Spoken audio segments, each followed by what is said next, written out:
এই রমজানে আলুর চপ বেগুনের পাশাপাশি আপনারা কিন্তু চাইলে এই চপটাও তৈরি করতে পারেন। খুব ইউনিক এবং খুব মজাদার মুচমুচে একটা চপ হচ্ছে এই চপটা। কি অবাক হচ্ছেন? হ্যাঁ বন্ধুরা, আসসালামু আলাইকুম everyone, this is Bhabna from food story by Sakib and Bhabna. আর আজকে আমি আপনাদের সাথে শেয়ার করব কুমড়ো ফুলের চপ। এই চপটা তৈরি করার জন্য সবার প্রথমে আমাদের লাগবে হচ্ছে বুটের ডাল।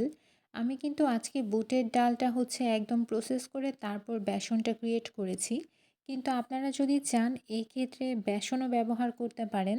আমি বুটের ডালটাকে অ্যাটলিস্ট ৩ ঘন্টার মতো ভিজিয়ে রেখেছিলাম, তারপর এটাকে খুব ভালোভাবে ব্লেন্ড করে নিয়েছি। আর এখন আমি এখানে কিছু মশলা অ্যাড করব। সবার প্রথমে আমি দিয়েছি হলুদের গুঁড়ো, মরিচের গুঁড়ো, লবণ, একটুখানি আদা রসুন বাটা আর একটুখানি রাঁধুনি মাংসের মশলা।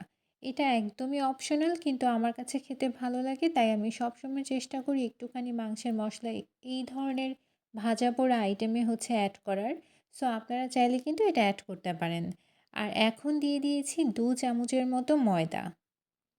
এখন সবগুলো উপকরণ কিন্তু খুব ভালোভাবে নেড়েচেড়ে মিক্স করে নিচ্ছি। আমি এখানে রুম টেম্পারেচারে রাখা পানি ব্যবহার করেছি। আপনারাও এই ধরনের নর্মাল পানি দিয়ে হচ্ছে এই ডোটা তৈরি করতে পারবেন। আর খুব ভালোভাবে একটা বেসনের যে কনসিস্টেন্সি থাকে ওরকম করে হচ্ছে এখন এটাকে ডোটা তৈরি করে নিচ্ছি। আর সবশেষে এখানে অ্যাড করছি ম্যাজিক মাসালা। এই ব্যাটারটার যে টেস্টটা সেটাকে আরও এনহ্যান্স করবে, সো চেষ্টা করবেন ম্যাজিক মাসালা এখানে অ্যাড করার। এই তো সব কিছু ভালোভাবে মিক্স করে নিলাম।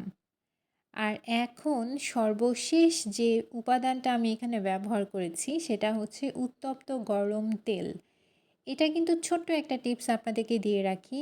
ভাজার পরে চপগুলো কিন্তু আরও অনেকক্ষণ হচ্ছে মুচমুচে থাকবে যদি আপনারা এরকম করে তেলটাকে উত্তপ্ত গরম থাকা অবস্থায় এরকম ব্যাটারে মিক্স করেন।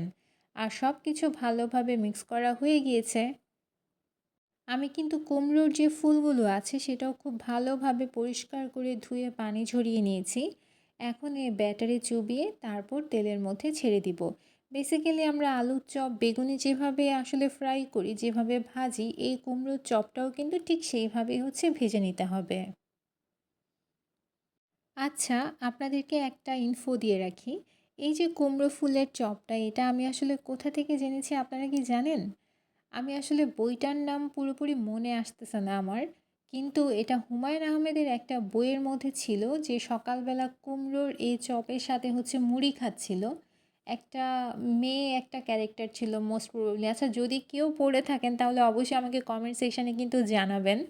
আর সেখান থেকেই হচ্ছে আমি রিসার্চ করার পরে তারপর দেখলাম যে এইভাবে হচ্ছে এই প্রসেসে এই চপটা তৈরি করে। তারপর যখন থেকে আমি এই চপটা তৈরি করেছি আমার কিন্তু খেতে দারুণ লাগে।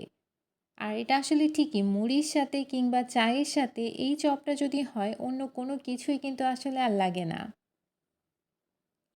বেসনের যে ব্যাটারটা আছে তার মধ্যে চুবিয়ে আমি কিন্তু অনেকগুলো তেলের মধ্যেই হচ্ছে এই কুমড়োর চপটা ভেজে নিচ্ছি। গোল্ডেন ব্রাউন কালার করে ভেজে নিতে হবে আর চুলার আঁচটা অবশ্যই মিডিয়াম থেকে মিডিয়াম লোতে থাকতে হবে। আর এক এক করে আমার সবগুলো কুমড়োর চপ কিন্তু ভাজা হয়ে গিয়েছে। এখন পরিবেশনের পালা। দেখতে কতই না সুন্দর লাগছে, তাই না? এইরকম যদি একটা স্ন্যাক্স আইটেম ইফতারের টেবিলে থাকে তাহলে কিন্তু আলুর চপ বেগুনির সাথে এই চপটাও কিন্তু খুব খুব খুব ভালো লাগবে। সো যারা এখন পর্যন্ত এই কুমড়ো ফুল দিয়ে চপ তৈরি করেনি তাদেরকে বলবো একবার হলেও এই চপ তৈরি করে দেখবেন। অবশ্যই অবশ্যই অবশ্যই আপনাদের কিন্তু ভালো লাগবে।